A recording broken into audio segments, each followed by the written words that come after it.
Hey y'all, we are back at the Brookside Parent House inside track Worlds presented by Brooks Running. FloTrack team, we've been on the ground, we're about halfway through Worlds, but today join with me to talk through all the things. We have Nia Gibson. Welcome back, how are you doing? I'm good. It's good to be back. I'm ready to yap. I'm ready to talk. A lot has happened, and we're not even, we're about halfway done. But we're halfway.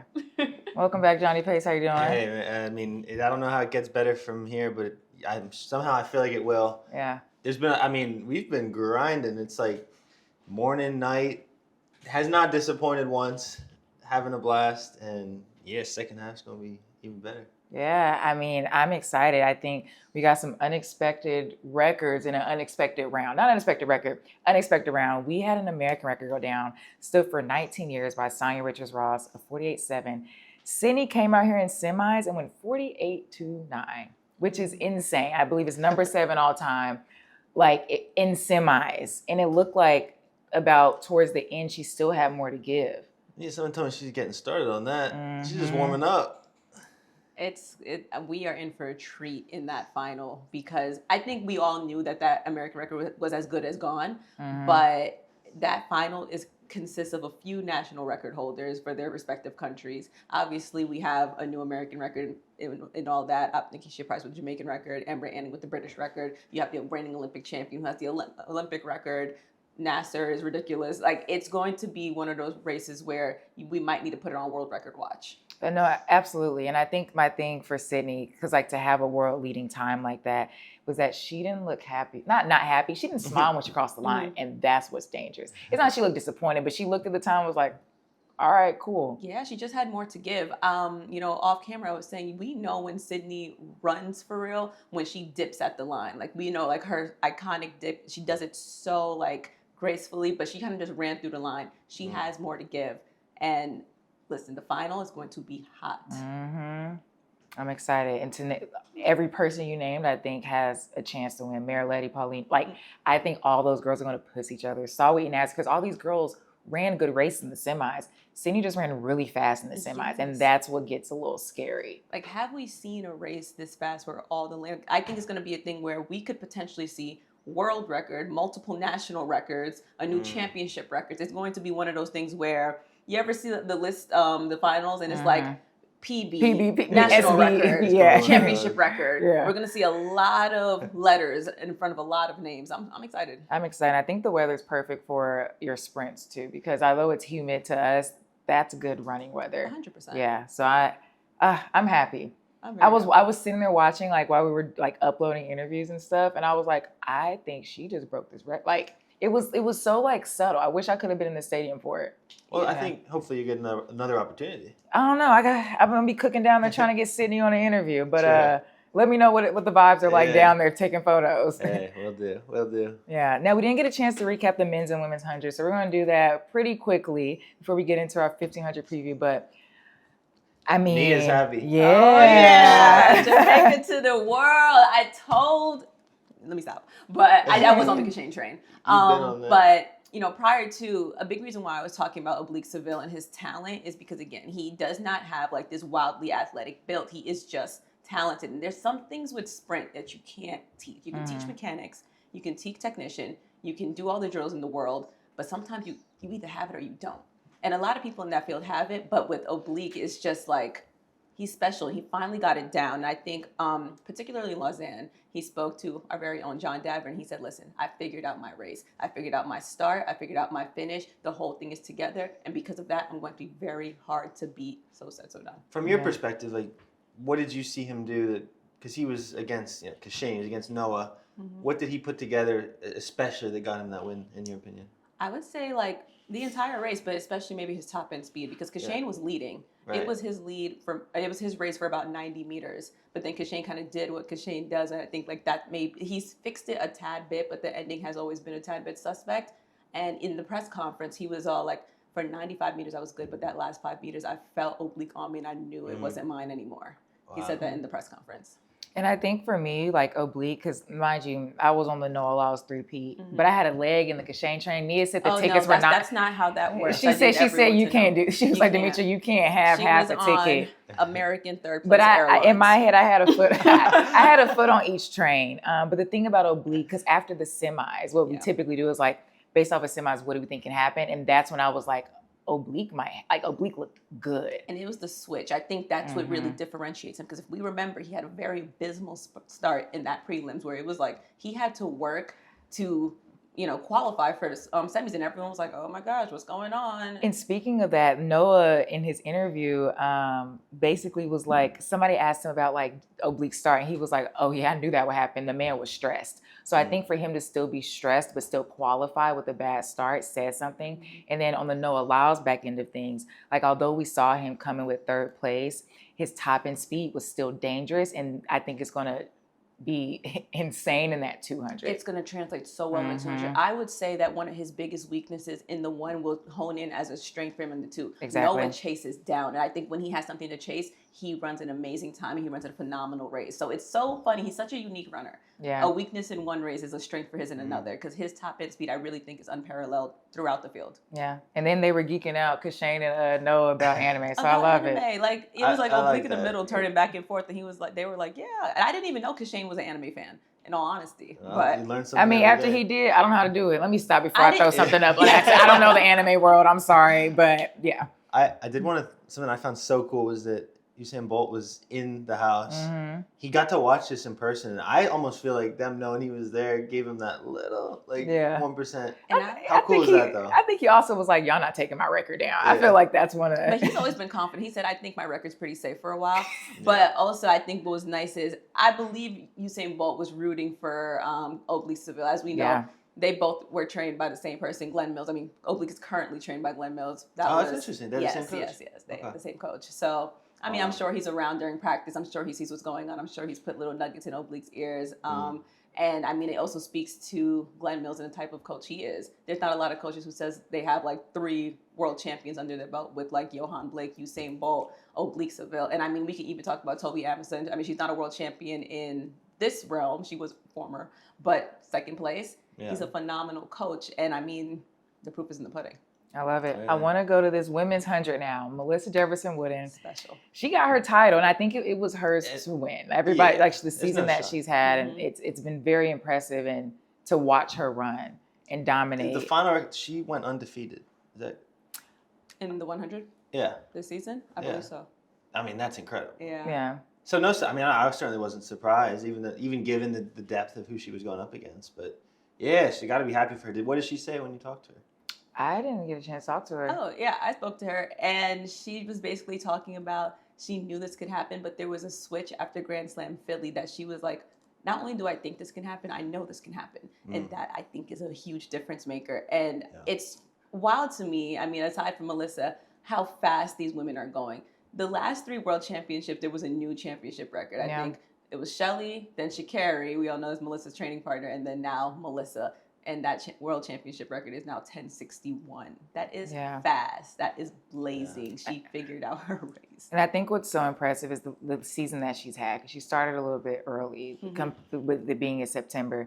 But she's been dominating. And I think time and time again, she showed up and did what she was supposed to do. And I'm very happy that she got this title, because now what can anybody say? What can you say? Yeah. What can you say? Everybody was there. Everyone was present. And everyone ran fast. Everyone ran fast. These championships always throw me for a loop, though, because there's always a changing of the guard. Or not always, but we're seeing a lot of changing of the guards. There's Olympic champions that are getting beat out. You never want to see somebody lose. Yeah. But that's just how it goes. Every year there's a new champion.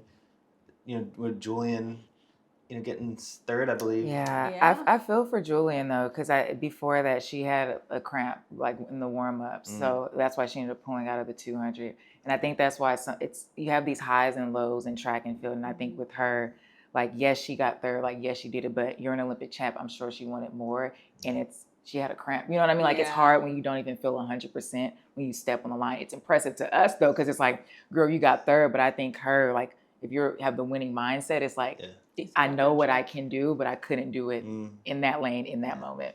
Wow. It's gut-wrenching. Yeah. It's we saw, she still ran a decent time, but I think when you can do more, those what-ifs, those are those little things that may haunt you a little bit. Yeah. Well, that's why there's next year, right? Yeah, and I will talk about Shelly's... World Ultimate. Yeah. I will talk about Shelly's retirement, but we'll see her in the 4x1. Yeah, she's not done yet. She's not done yet, so we're going to circle back to that. But we have to talk about this 1500. It's happening tonight. Oh, my gosh. I mean, do we the drama? The drama. I'm like, we won't see Cole. We won't see Cole Hawker. Cole Hawker DQ'd. Did you watch that? Did you get to like pretty hotly talked about it? I think you hate to see an Olympic champion get DQ'd in semis, but yeah, Cole is out. Jakob is out. Mm-hmm. I mean, okay. I'm not excited that they're out, but I'm excited for like the same reason I'm excited for Tobogo in that too.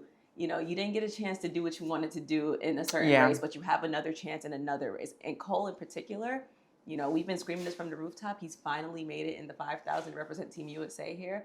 Maybe that will fuel him a little. Maybe we might see something crazy. We'll see. He's working on it, but yeah, well, I'm sure Jakob's on that same fuel. I'm sure. I feel like we're singing another tune from Paris because he didn't do too great in the 1500 and then came back and dominated that, like the next one. Well, let's think about who we do have though in the 15. I think I saw some crazy stuff. A lot of the field from last year, it's gonna be a bunch of new faces. We obviously have Josh Kerr in the field, hoping to defend his title. Niels Laros though, we've seen him be dangerous all year. I think those are two names that stand out to me. Who else? Yeah, I mean, I feel like we should talk about them though first. Yeah. Because those are two. Yeah, those are worth diving into a little bit. I mean, I'm gonna end with Josh. I'm surprised you. Side note, he has a Josh shirt with like 50 faces over it. It's very wide. Yeah, I'm gonna wear it. You should wear it when you take photos. Yeah. No, you should. You'll be able to you kind of psyched me out. You're like, anyway. It's a good shirt. Look, I'm gonna be Demitra's wag when she wins the Media 800. I'm gonna be a wag. I'll see if Brooks could put my face on the shirt. Listen, I can't wait. I'm gonna wear it and I'm gonna make sure my hair is all done. I'll get you one too. What size are you? Well, I'm in Japan. I'm 5X. Okay. As I've come to learn. We can start on the Josh Kerr side of things. I'm really excited to watch him race today. I think I love how he races, and to your point, I think since we remove a lot of the factors of like Cole's not in it, Jakob's not in it, the way Cole races, I think Josh is able to execute whatever he comes up with, him and his coach come up with. Because we also have the Brooks workouts that I think you went to go shoot too, and he looked good. Well, I think Josh's thing is that he's preparing for all types of situations. I think this is really the crux of this conversation is like because these players that typically run from the front and set that pace, Jakob's, Yared, are not in there to make it kind of just a steady, constant race.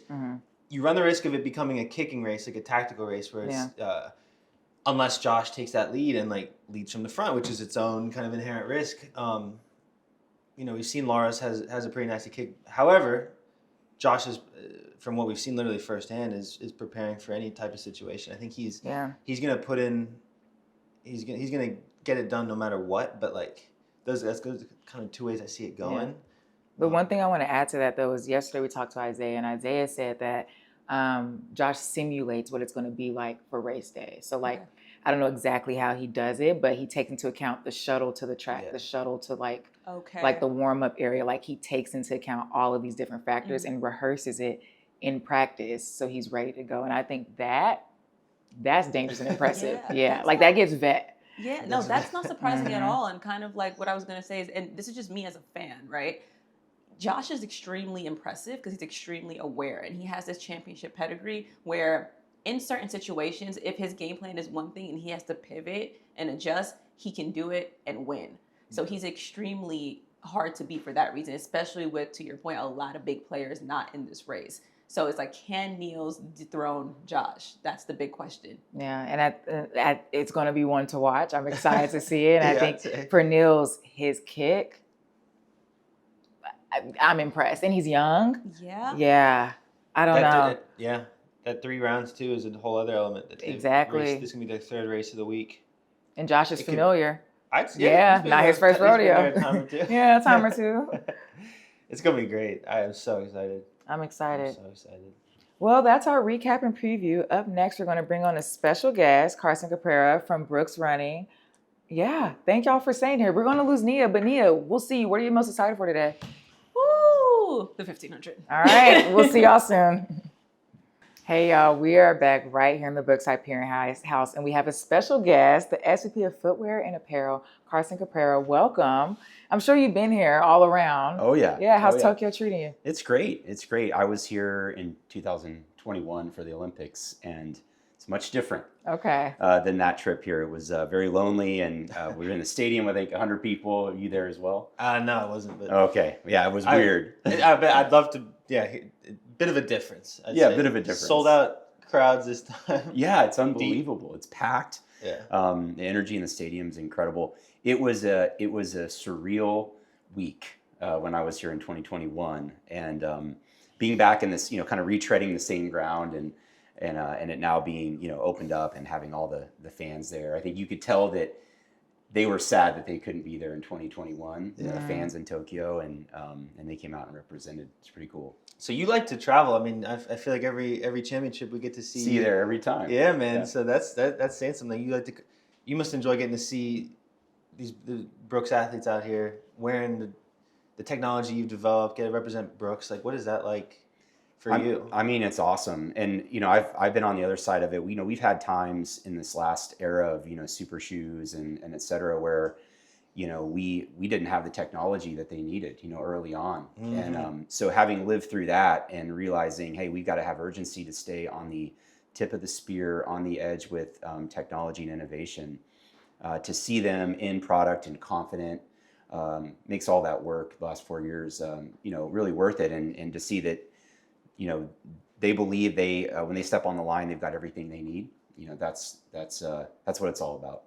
I love it. We had a chance to sit down with Susanna Sullivan, y'all's very own marathon woman. Yeah, incredible. Yeah, I would love to not only hear your thoughts about her performance, but also the shoe that she was wearing. Yeah. So the performance, unreal. And I think that's 2 world championships in a row to have the courage in those conditions to go to the front, run your race, make people react to you. It's just really inspiring. We're super inspired by it. Yeah, the shoe she's wearing is a Hyperion Elite 4 PB. Okay. And this is a shoe that, we had the Hyperion Elite 4, and I made the decision sort of midstream in that shoe that we got access to a new foam compound that we were seeing and testing was just at the highest level in terms of the physical properties. And so shut the shoe down mid-season and flipped the foam and put that foam in there. And we added actually a high traction rubber compound on the bottom. And we made about 20,000 units of those, pairs of those, and that's what she was wearing. That's a great. I've raced a marathon in those. I've also raced a mile in those. And what I love about the Hyperion Elites is how versatile they are, and you really get what you need out of. Maybe you would say differently that the PB is intended for a marathon, but I love how versatile and how good the runs feel. Yeah, I think that's Brooks, right? Like we create products and geometries and shapes in our shoes that have range. Work for not just the elites, but it works for anybody who laces it up. We want people to feel like they can run in our shoes at any level. Sure. And I think that's just the balance of it, the focus on the biomechanics and how the body moves through the shoe is something that we obsess about. And I think that's what gives it that feeling that you can kind of do anything in it. Yeah. So she was wearing the PBs, but you have the Maxes with you as well?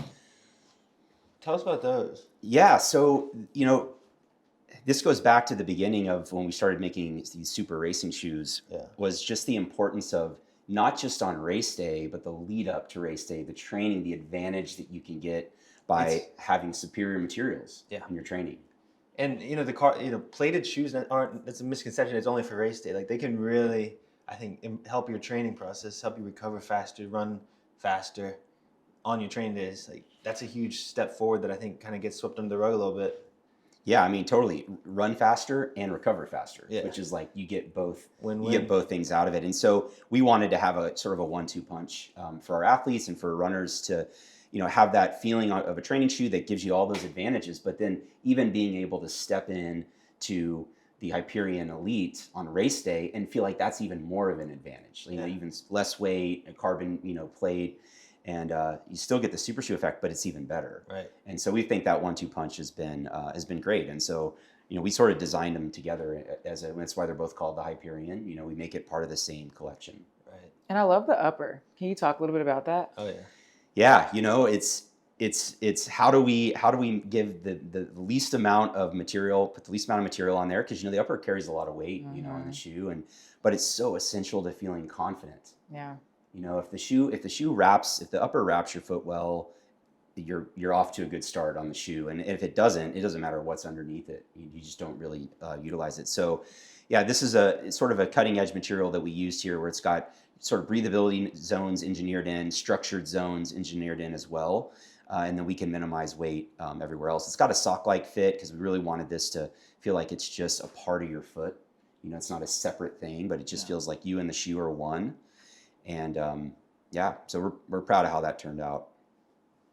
Well, I don't know if Demitra told you, but we got our media 800 in the morning tomorrow. No. So I have told no one. Is this on the track or on the road? It's on the track. It's on the track. But yeah, it's at the Olympic Stadium. Oh, nice. Yeah, 800. So right where Josh is running, me and Johnny are going to be racing too. Okay, so do we have any bets or what's the? My bet is showing up. Okay, that's better. I'm signed up. Better than I'm going to do. Yeah. No, yeah, it's always a good time. I think we're going to probably be a little tired from celebrating Josh after today, but let's hope so. No, I'm such a true, honest fan of the Brooks line, and seeing that in the wild too. I think from the top end, from Josh and from our marathoners to the streets of New York City or Seattle, you guys do such an incredible job of offering tools for all people. Yeah, that's our mission. I think the athletes for us, like Josh, really push us in ways that we need. Josh, the spike he's wearing today, I mean, there's a history behind that, and when we were here in 2021, he wasn't wearing our product on the track. And that's something that, it's not easy for us to say, but it was a pivotal moment for our brand. We obsess about those shoes that everybody can pick up any day of the week, trust it, rely on it, it delivers for you consistently. And so that sort of mindset is very different than what, the mindset you have to have on the cutting edge with the elite athletes. And so, some brands I think do one or the other really well. It's hard to do both really well. And I think that's something that coming out of 2021 and that experience with Josh is we got to do both really well. Yeah. And that's what we've been obsessed about the last 3 or 4 years is we want to deliver for people that want their products to be a bit more evolutionary, and they want to be able to know that most of the shoe that I love is there when I get the next version, and there's that right amount of newness. On the elite side, it's got to be the absolute, cutting edge materials. And it's because, every percentage, every 1/10 of a percentage matters. And so what Josh has allowed us to do is really put shoes under his feet, put the technology under his feet, get his feedback. He will not hesitate to give you, which is what we want, but he'll give you the feedback, the honest feedback that we need. And then we can iterate and get him to a place where he's confident. I love it. Now I'm going to end with this question. I know your answer though. What are you most excited for today? Oh, I don't know. There's a little race that goes around the track 3 3/4 times. Man, it's awesome. So you're mentioning I've been at a lot of these. So I was in Tokyo in 21, was in Eugene, obviously with him in 22, 23 in Budapest, and then we were in Paris last year. And so, I'm on a little bit of a podium roll with him right now. You're a good luck charm. Yeah, you know what? You have to be there. I have to be there. Yeah, I have to be there. It was funny. When in Tokyo, that was actually our first medal as a brand, Olympic medal. So it was a really special moment, and I couldn't celebrate it with anybody. It was really tough. Wow. I'm running around the stadium. I didn't know what to do with myself. But I got into the mix zone because I wanted to see him. And I had credentials for, athlete credential to go to the warm-up track and everything. But I couldn't get into the media mix zone. Man. You just waved to him from afar? So I went in, and then they took me out, and I got back in there again. Anyways, 3rd time was a charm. I finally got to him, got a great picture with he was walking up the steps. And anyway, that was a special moment, and so we hope to have another special moment today. If I see you standing beside me in the mix zone, I know why. Yeah, you know why. You know I got in there. I love it. Well, thank you so much for joining us. It's been a pleasure. We'll be back here all the rest of the days, every single morning, giving you coverage from the track, from the mix zone, everywhere in between. Subscribe to FloTrack. We'll be right back here at the Hyperion House, and thank y'all for joining. And go watch Josh go get this title.